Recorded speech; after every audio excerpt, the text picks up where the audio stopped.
দেখ আজকে আমরা ক্লাস করব তাপ, তাই তো। প্রথম কোশ্চেন হচ্ছে কি তাপ কাকে বলে, এই যে লেখা আছে তাপ কাকে বলে। তাপ হলো এক প্রকার শক্তি যা গ্রহণ করলে কি হয়, কোনো বস্তু উত্তপ্ত হয়, এবং যা বর্জন করলে কি কোনো বস্তু শীতল হয়। দেখ তাপের শক্তি আছে বলে তাপটা গ্রহণ করে চাল থেকে মুড়ি হয়। তাপটার একটা শক্তি আছে বলে সাদা ইঁটকে লাল করে দিচ্ছে। তাহলে তাপ হচ্ছে একটা শক্তি, যেটা যদি কেউ বস্তু গ্রহণ করে সেটা উত্তপ্ত হবে এবং বর্জন করলে কি হবে, শীতল হয়ে যাবে, তাই তো।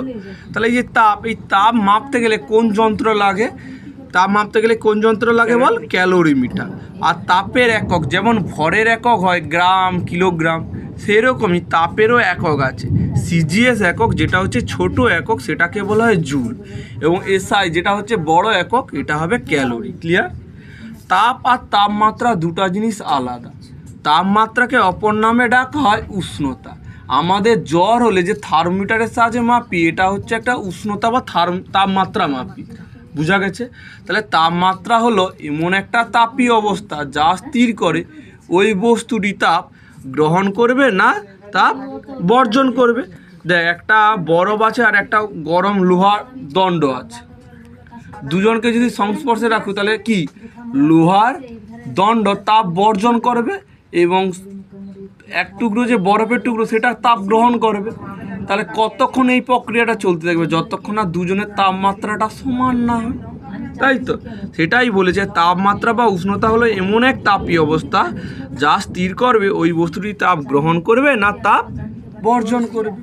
বোঝা গিয়েছে?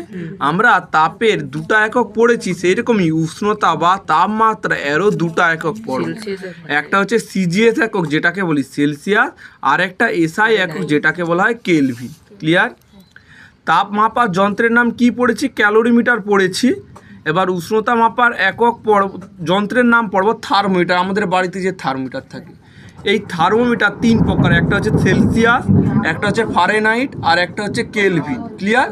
এই কেলভিন স্কেলটা তোরা হয়তো দেখিস নি, আমাদের ঘরে যেই থার্মোমিটারটা আছে সেটা হচ্ছে ফারেনহাইট, ঠিক আছে। আর এই সেলসিয়াস তোরা যদি পরবর্তীকালে ভৌতবিজ্ঞান বা ফিজিক্স নিয়ে পড়িস, দেখবি প্র্যাকটিক্যাল করতে গেলে এই সেলসিয়াস স্কেলটা লাগবে। তাহলে তিনটা স্কেল, সেলসিয়াস, ফারেনহাইট আর কেলভিন। তাহলে ডাক্তাররা কোন থার্মোমিটার ইউজ করে, আমাদের বাড়িতে যেটা আছে, অর্থাৎ ডাক্তারি থার্মোমিটারের নাম কি হবে, ফারেনহাইট স্কেল। বোঝা গিয়েছে? ক্লাস 7-এ পড়েছি সেলসিয়াস স্কেল আর ফারেনহাইট স্কেলের মধ্যে সম্পর্ক কী। যেমন তোর বয়স 20 বছর, তোর বাবার বয়স 40 বছর, তাহলে বাবার বয়স আর তোর বয়সের মধ্যে সম্পর্ক কী, বাবার বয়স ইকুয়াল টু 2 গুণিত ছেলের বয়স। বোঝা গেছে না? জানি হ্যাঁ 7-এ ছিল। তাহলে সেলসিয়াস ও ফারেনহাইট স্কেলের মধ্যে সম্পর্ক কী হবে, C/5 equal to F minus 32/9, তাই তো।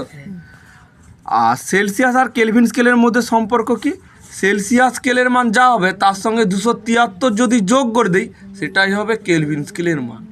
বোঝা গেছে?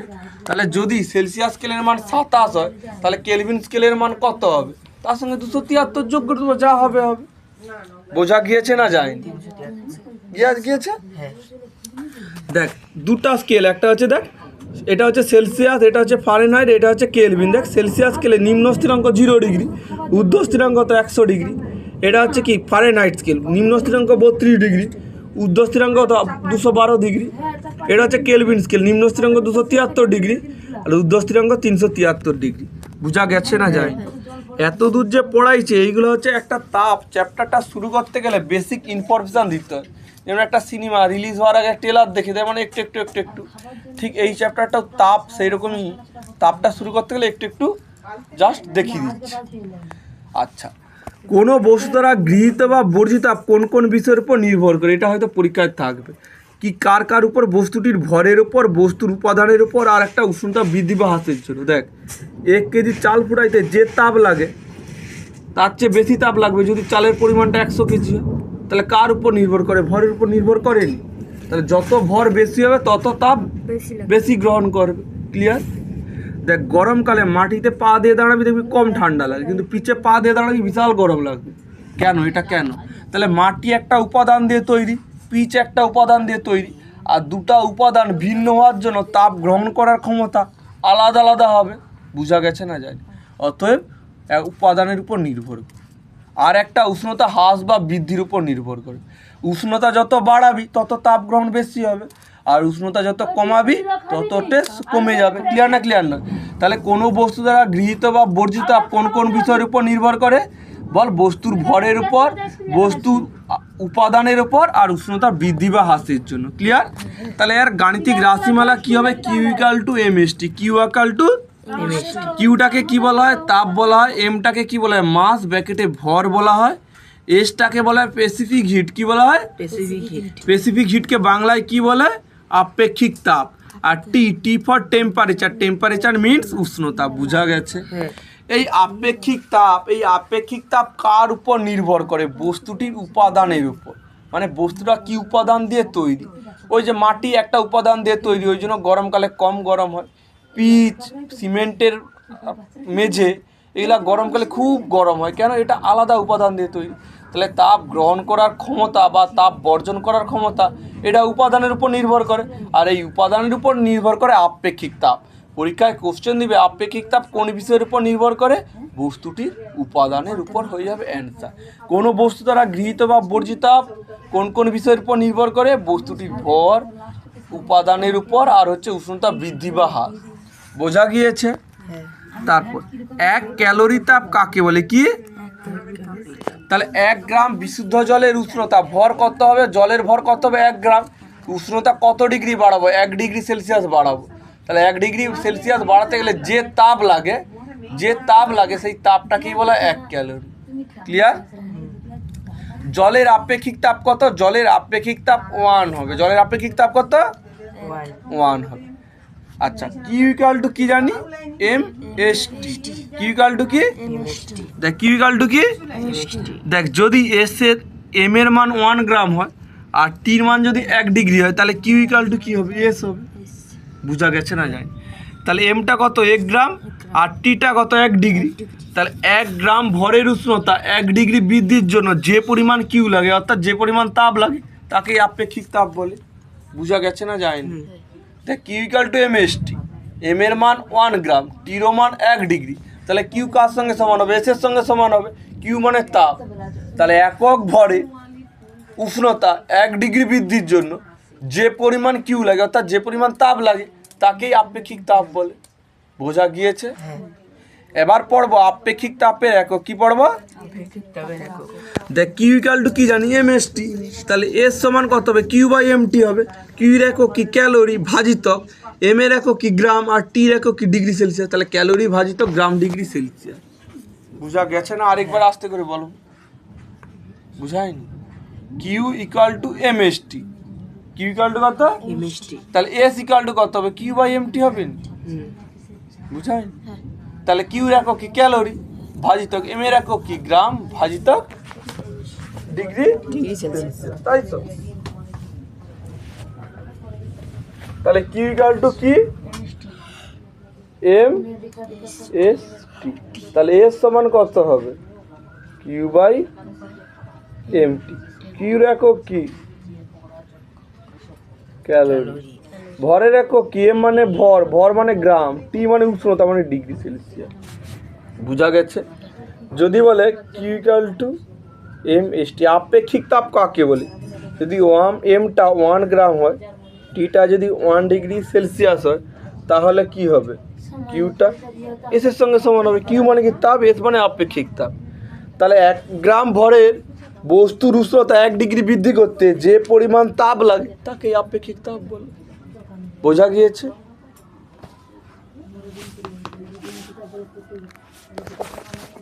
তারপরে কোশ্চেন কি হবে? এই বুঝা যাচ্ছে তো? আচ্ছা, লিন তাপ কাকে বলে? লিন তাপ, হ্যাঁ, সে ক্লাস 7-এ ছিল, তাই তো? একক ভরের উষ্ণতার পরিবর্তন না করে কেবল অবস্থার পরিবর্তন করতে গেলে যে পরিমাণ তাপ গৃহীত বা বর্জিত হয়, সেই তাপকে বলা হয় লিন তাপ। উদাহরণের সাহায্যে বুঝে নিচ্ছে লিন তাপ কাকে বলে। ডাক্তারবাবু ইঞ্জেকশন দেওয়ার আগে একটা স্পিরিট হাতে ঘষে দেয়। যখন ঘষে দেয়, হাতটা দেখি প্রচুর ঠান্ডা লাগে। ঠান্ডা লাগে তো?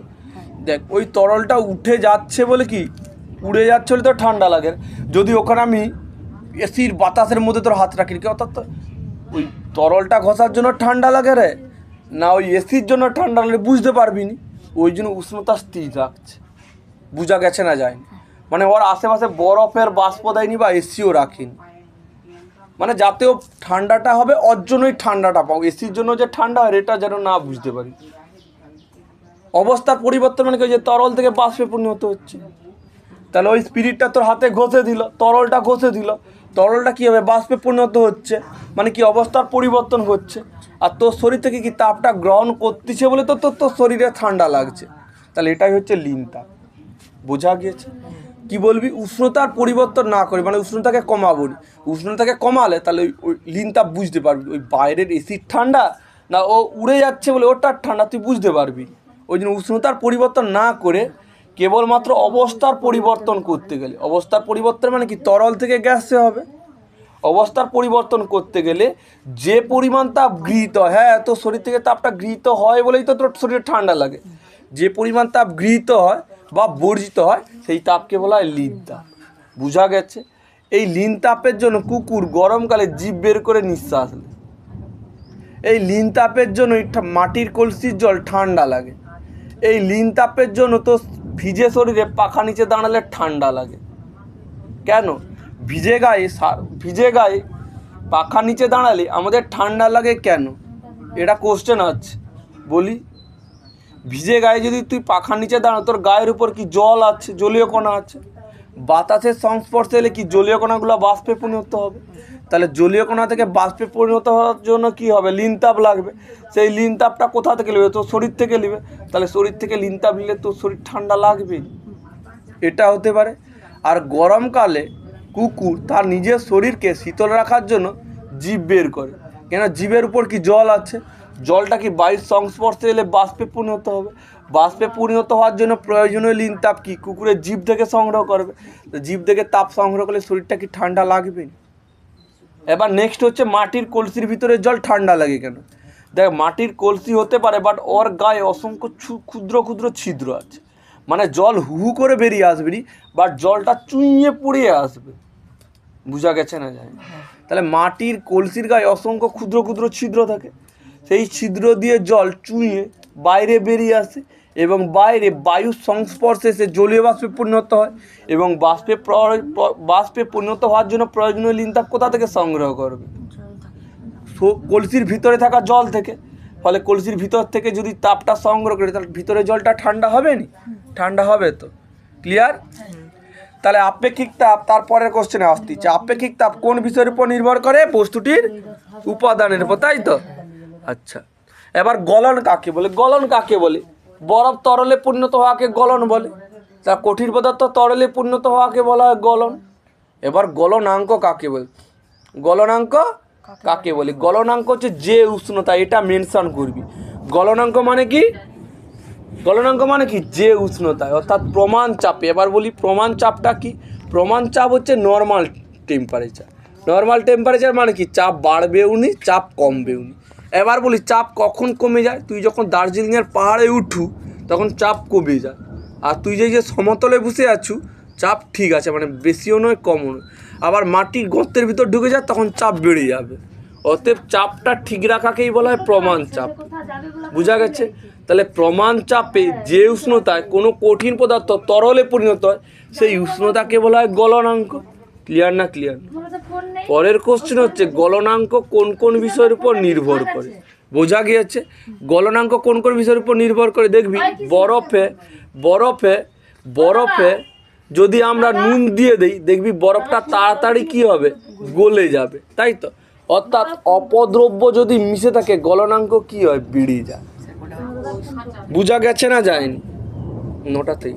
তাহলে কি অপদ্রব্যের উপর, আর একটা হচ্ছে চাপের উপর। যদি চাপ বাড়াই গলনাঙ্ক কমে যায়, আবার যদি চাপ কমাই গলনাঙ্ক বেড়ে যাবে, মানে উল্টা সম্ভব। ওই জন্য দুটা বরফের টুকরোকে একসঙ্গে চাপ দিয়ে ছেড়ে দিলে জড়ো হয়ে যায়। কেন হয়ে যায়? দুটা বরফের টুকরো এক জায়গায় থাকলে কি হবে, তার মাঝখানে চাপটা যখন বেশি হয় তখন গলনাঙ্ক কি হয়, কমে যায়। ফলে বরফটা কি তরলে পরিণত হবে। আবার চাপটা যখন সরিয়ে নিবি, চাপ কমে গেল মানে গলনাঙ্ক বেড়ে যাবে। গলনাঙ্ক বেড়ে গেলে যেখানে ওই দুটা বরফের সংযোগস্থলে যে জলটা ছিল এটা কিসে পরিণত হবে বল, কঠিনে পরিণত হবে, মানে বরফে পরিণত হবে। ফলে বরফের যে দুটা টুকরো জয়েন হয়ে যাবে। বোঝা গেছে না যায়? পরের কোশ্চেন হচ্ছে, এইটা পরীক্ষায় থাকে, কোন কোন পদার্থের নির্দিষ্ট গলনাঙ্ক বা হিমাঙ্ক থাকে না? কি হবে? মাখন, চর্বি, মোম, পিচ, কাঁচ। বোঝা গেছে? আর দুটো বরফের টুকরোকে একসঙ্গে ছেড়ে দিলে জুড়ে যায় কেন বলেছি, হয়ে যাবে তো? এতটাই থাক।